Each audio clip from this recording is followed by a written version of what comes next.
Friendship reminder. This is one of the scariest movies from Taiwan in recent years. It's also considered a horror masterpiece that surpasses its sequel. A mother's love and redemption that crosses the boundary between the living and the dead. It's about to tear through taboos and confront the curse of the demon god head-on. The truth is often more suffocating than ghosts themselves. The tag-along 2. Terror Upgraded. Hurry up and tag your unlucky friends to watch it together. The main feature begins. Let's talk about how both movies begin. It all starts with these loggers illegally cutting down trees. One of the workers, while carrying timber, accidentally trips over a branch on the ground. He was about to curse out loud, but then he notices something else. He immediately calls over his nearby buddies. They all get excited, like they've found treasure. But when they pull back the cover, they're instantly terrified and back away. It looks like they've dug up something they shouldn't have. That's right, the thing in front of them is the actual body of the little girl in red. And at that very moment, that evil seed is finally released. People start mysteriously disappearing one after another. Who exactly planted this evil cause? Let's keep exploring that tragic past together. That day, community worker Shu-fen and her colleague head to a house to handle a case involving a woman named Mei-hua. They're told this crazy woman has been imprisoning her daughter long-term. Her home is different from normal houses.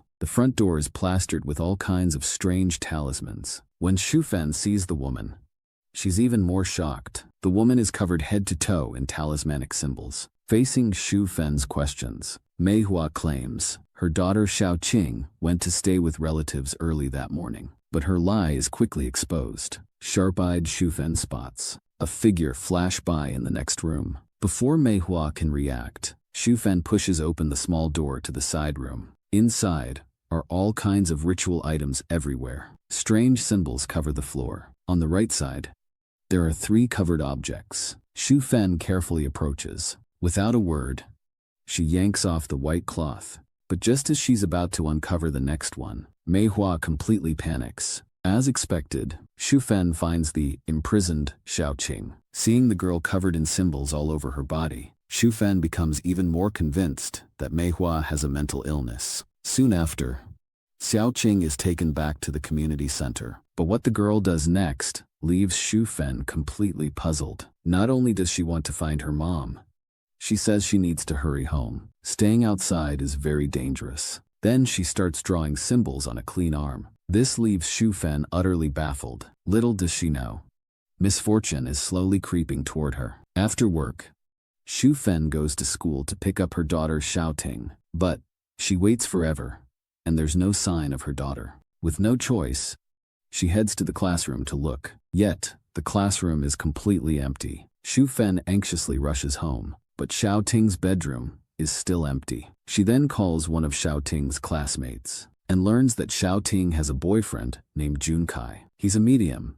at the Tiger Lord Temple. His job is to channel the Tiger Lord to help people ward off disasters and pray for blessings. Shu-fen immediately tracks him down and asks about her daughter, but Junkai says he's been really busy lately and hasn't seen her in 2 weeks. Next comes some school surveillance footage. Junkai quickly spots something off. In the footage, Xiao-ting is being led away by the little girl in red. But when it comes to the idea of the demon child, Shu-fen remains half believing, half doubting. She soon contacts the local search and rescue team, because the last place Xiao-ting was caught on camera was at the trailhead of Kadori Amusement Park. It's located deep in the heart of Dekeng Mountain. As they enter the mountain, the team leader warns Shu-fen to be mentally prepared at all times. More than 10 years ago, after an accident at Kadori Amusement Park, this area has had frequent paranormal incidents. Many people have mysteriously vanished in these mountains. The search team carefully checks along the ridgeline,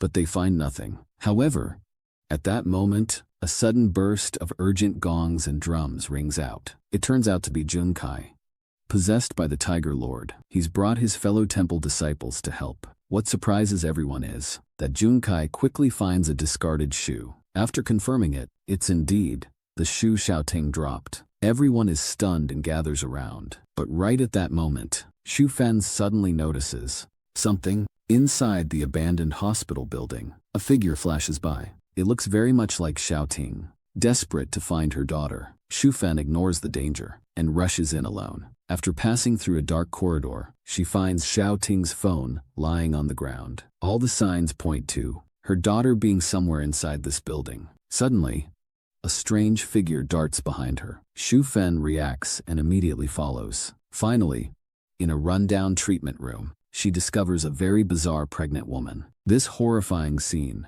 scares Shu-fen so much, she quickly backs out. Fortunately, the search and rescue team arrives at that moment. Although Shu-fen still hasn't found her daughter, at least she saved the pregnant woman's life. Through her investigation, Shu-fen learns that this pregnant woman is named Yi-jun, and she's a radio host.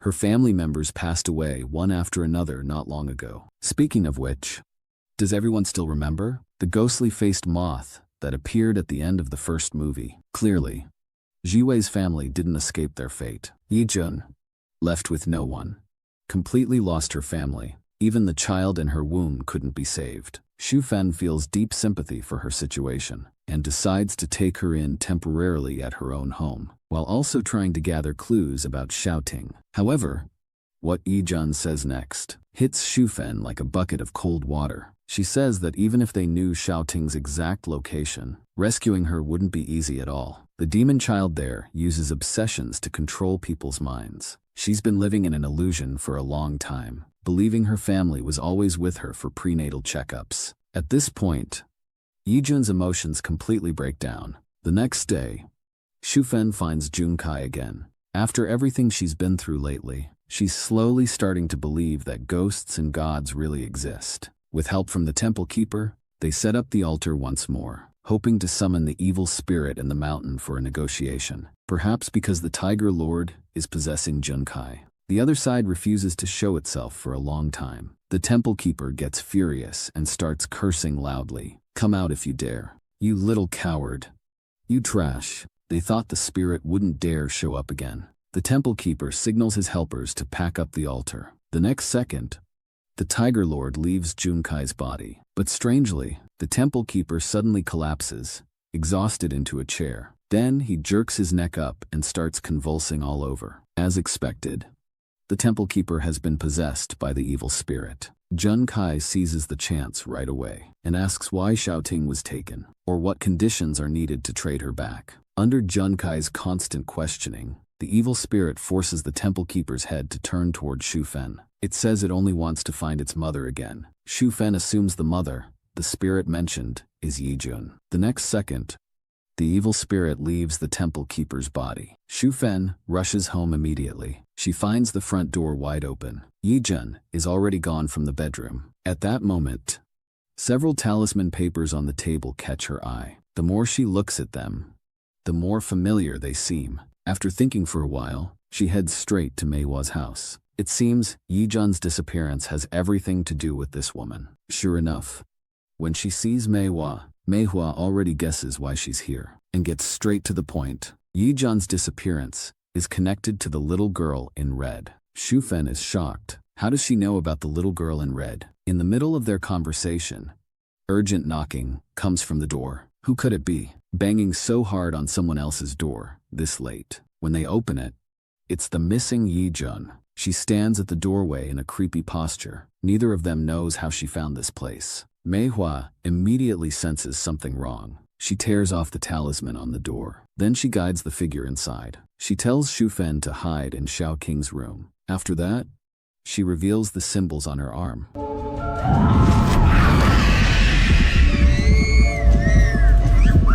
Soon, the little girl in red is forced to reveal her true form. Shu-fen witnesses everything with her own eyes. The evil spirit is tightly bound and can't break free. It immediately controls a nearby chair and hurls it at Mei-hua, then seizes the chance to escape. The survivors sit together afterward, discussing everything that's happened recently. Yi-jun and Shu-fen just can't understand why the little girl in red would harm her own family. At this moment, Mei-hua's eyes are filled with guilt. After thinking quietly for a moment, she says, 我是她妈妈。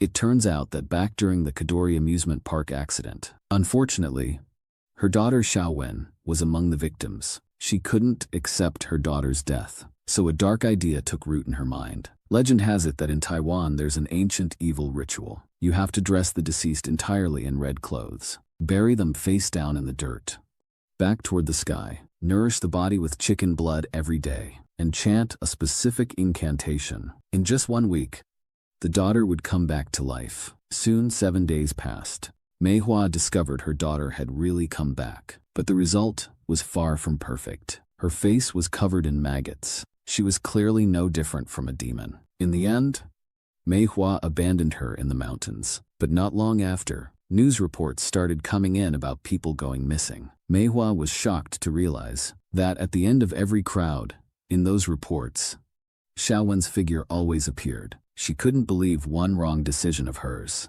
had indirectly caused so many deaths. To stop her daughter from harming more people, she took a piece of red cloth empowered with magic and tricked her daughter into coming out. As she slowly approached, when the moment was right, using the burial shroud inscribed with talismans, she successfully captured her daughter. But human plans are no match for heaven's will. In the end, Xiaowen was still released by those loggers, allowing her to continue wreaking havoc on the world. To atone for her mistakes as much as possible, Mei-hua decides to trade herself for Xiaoting. Soon, the three of them head up the mountain together. To ensure safety, Shu-fen still calls Junkai. They quickly reach their destination. Before getting out, Mei-hua writes protective talismans in the palms of their hands and stresses that they must stay in the car. After giving her instructions, she gets out and walks away alone. Yi-jun follows her anyway. She still holds hope for her own family. Soon the two arrive at the abandoned park. Mei-hua calls out loudly for her daughter. To show her sincerity, she scrapes off the symbols on her own body with a stone shard. But in Xiaowen's eyes, her mother's past deceptions are still vivid. The repeated hurts have turned into pure resentment, which then transforms into evil flying insects. The next second,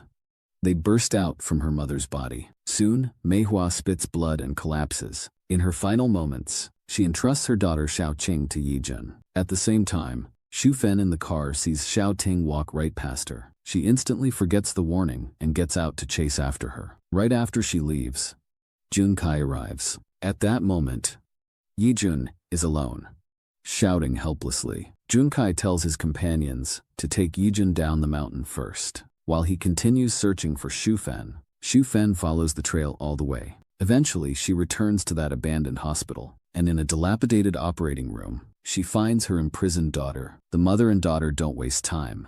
They prepare to leave immediately. But the place is already sealed by the evil spirit's barrier. No matter which way they go, they can't get out. Just at the critical moment, the rescue team suddenly appears. They say they'll take the mother and daughter out. Shu-fen is overcome with gratitude and follows them without thinking. After just a few steps, the group stops. A monstrous creature blocks the path ahead. The rescue team members back away in fear. The mother and daughter curiously turn around. The team members behind them have turned into a group of little ghosts. That's when they finally realize it's Junkai, possessed by the Tiger Lord, revealing his true form. With the god's protection, the mother and daughter timidly make their way out of the building. Back at the foot of the mountain, Yi-jun rushes to the community center first. After finding Xiaoqing, Yi-jun quickly brings her home and hides her in the room covered with talismans. But the next second, the vengeful evil spirit catches up. Without a word,